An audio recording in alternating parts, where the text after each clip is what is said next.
మందగమనంలో దేశ గ్రామీణ ఆర్థిక వ్యవస్థ సగం మంది ఆదాయార్జనలో స్తబ్దత.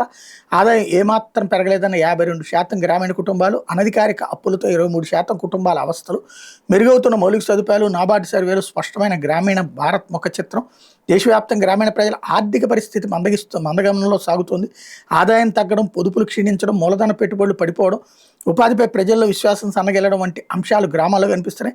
నాబార్డు తాజాగా విడుదల చేసిన rural economic conditions and sentiments survey నివేదిక గ్రామీణ భారత ఆర్థిక ముఖ చిత్రాన్ని విశ్లేషించింది అన్నటువంటిది హైలైట్ చేశారు. అంటే ప్రారంభించారు, వదిలేశారు, ప్రచారం లేక. బడి కోసం పథకం వెలవెల. స్కూళ్ల అభివృద్ధి లక్ష్యంతో ప్రారంభం. మొదటి రోజు 4 కోట్లకు పైగా విరాళాలు, తర్వాత నెల రోజులు 10 లక్షలు రాలేదు. అధికారుల నిర్లక్ష్యంతో కనిపించని స్పందన.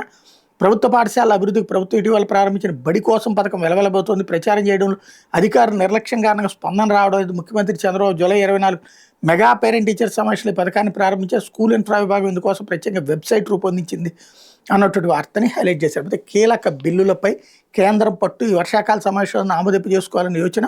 పార్లమెంటు వాయిదా పడి 10 రోజులు అయినా ప్రోరోగ్ చేయని వైనం. అక్రమంగా 2/3 మెజార్టీ సాధించేందుకు పావులు కదుపుతున్నారేమో, ఏదో కుట్ర జరుగుతుందన్న అనుమానంలోనే కాంగ్రెస్ నేత జైరాం హైలైట్ చేసుకొచ్చారు.